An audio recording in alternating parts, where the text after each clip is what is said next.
Hello friends, स्वागत है आपका आपके अपने यूट्यूब चैनल में। दोस्तों, साइंस एक बहुत ही अमेजिंग सब्जेक्ट है और इसमें बहुत सारे अमेजिंग क्वेश्चंस हैं। कुछ क्वेश्चंस का आंसर तो हम ढूंढ लेते हैं, बट कुछ क्वेश्चंस अमेजिंग से होते हैं। दोस्तों, बचपन में हमारे मन में ऐसे बहुत सारे क्वेश्चंस आते थे जिनका आंसर तो हमें पता नहीं था, बट फिर भी उन क्वेश्चंस ने हमें बहुत ज़्यादा परेशान किया है। चलिए दोस्तों, साइंस की क्लास को आगे बढ़ाते हुए शुरुआत करते हैं ऐसे ही कुछ क्वेश्चन से। तो दोस्तों, उनमें से पहला क्वेश्चन ये आता है कि क्या कारण है मेंढक जल और ज़मीन में रह लेता है लेकिन मछलियाँ सिर्फ पानी के अंदर ही रह सकती हैं, यानी कि अगर उन्हें पानी से बाहर निकालें तो वो मर जाएंगे। इसका सीधा सा आंसर है इन दोनों की श्वसन क्रियाएँ।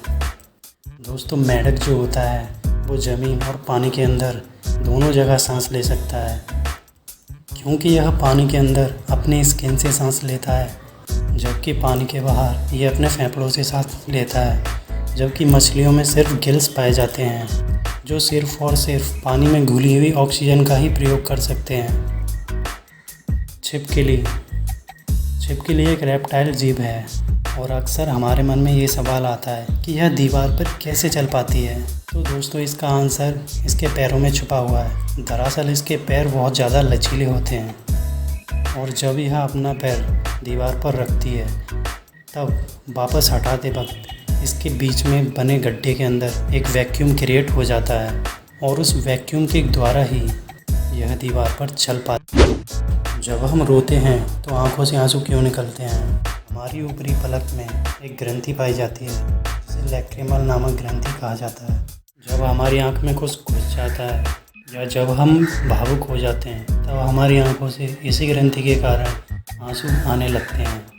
अन्य शिशुओं में यह ग्रंथि विकसित नहीं होती, इसलिए जब वो रोते हैं तो उनकी आंखों से आंसू नहीं निकलते। मुहासे किस कारण से होते हैं? हमारी स्किन की बाहरी सतह पर सेवेरियस नामक छोटी छोटी ग्रंथियाँ पाई जाती हैं, जिसमें सेबम नामक एक सफ़ेद रंग का पदार्थ निकलता है और ये पदार्थ स्किन में बनी छोटी छोटी नलियों के द्वारा स्किन से बाहर निकलता है। कभी सेबम इतना अधिक बनता है कि यह बाहर नहीं निकल पाता और उस जगह फूलकर एक मुहासे का रूप धारण कर लेता है। अफ्रीका में लोगों का रंग काला क्यों होता है जबकि यूरोप के लोगों का रंग गोरा होता है?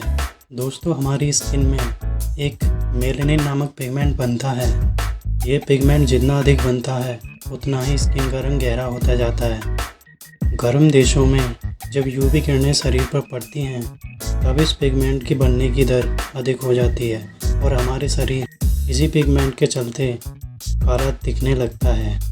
गर्मियों के दिनों में खाना देर रात खराब हो जाता है। दरअसल गर्मियों में खाना जीवाणुओं के कारण खराब होता है, क्योंकि गर्मियों में जो टेम्परेचर होता है उस पर जीवाणु आसानी से पनपते हैं और यही जीवाणु 4 डिग्री सेल्सियस के तापमान पर निष्क्रिय हो जाते हैं, इसलिए फ्रिज में खाना रखने पर वह खराब नहीं होता है। मरुस्थलीय पौधों में पत्तियों की अपेक्षा कांटे पाए जाते हैं। दोस्तों, मरुस्थलीय ज़मीन जिसमें बहुत कम आर्द्रता पाई जाती है और वहाँ चलने वाली गर्म हवाएं हरी पत्तियों वाले पौधों से नमी खींच लेती हैं, जिससे पौधे के अंदर जल की कमी हो जाती है। इसीलिए मरुस्थलीय क्षेत्र में ऐसे पौधे जन्म लेते हैं जिनके अंदर कांटे होते हैं, क्योंकि पत्तियों से जल वाष्पित ज़्यादा होता है अपेक्षाकृत कांटे वाले पौधों के।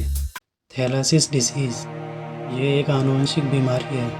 इस बीमारी में जन्म के कुछ माह के बाद ही बच्चे में बहुत ज़्यादा खून की कमी हो जाती है और हालत इतनी गंभीर हो जाती है कि उसे बाहरी खून की आवश्यकता पड़ती है। उसे जीवित रखने के लिए अलग से रक्त देना पड़ता है और यह क्रिया लगभग 658 सप्ताह में दोहराई जाती है।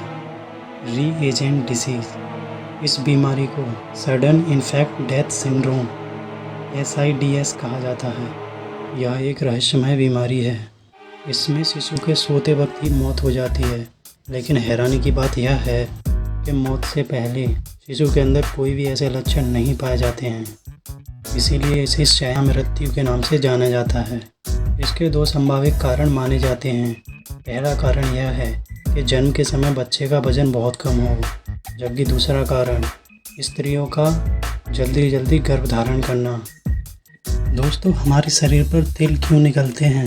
दरअसल ये तिल मेलानिन नामक पदार्थ की कोशिकाओं के इकट्ठा होने से बनते हैं। मेलानिन के बारे में हमने अभी बताया था, जिसके कारण हमारे स्किन का रंग काला होता है या ये कहें कि गहरा होता है। ये तिल प्राय कोई नुकसान नहीं पहुंचाते, लेकिन कभी कभी ये तिल अपना रंग बदलते हैं और कभी कभी ये एक ट्यूमर का रूप ले लेते हैं, जिसे मेलानामा कहते हैं। रात में जुगनू से प्रकाश कैसे निकलता है? यह एक प्रकार की रासायनिक क्रिया के द्वारा होता है। जुगनू के पेट में एक विशेष प्रकार के अंग से ल्यूसीफेरस नामक एंजाइम बनता है। जब यह एंजाइम ल्यूसीफेरस नामक वसा को ऑक्सीकृत करता है तो प्रकाश निकलता है। पेट्रीफाइड जीवाश्म कैसे बनते हैं? जीवों की मृत्यु के बाद इनके शरीर के कोमल भाग सड़कर समाप्त हो जाते हैं। इनके बड़े भाग गीली मिट्टी के नीचे दब जाते हैं और इनमें उपस्थित कार्बनिक पदार्थ धीरे धीरे समाप्त हो जाते हैं और इनके खाली जगह पर खनिज पदार्थ जमा हो जाते हैं। इस प्रकार बने जीवाश्म पेट्रीफाइड जीवाश्म कहलाते हैं।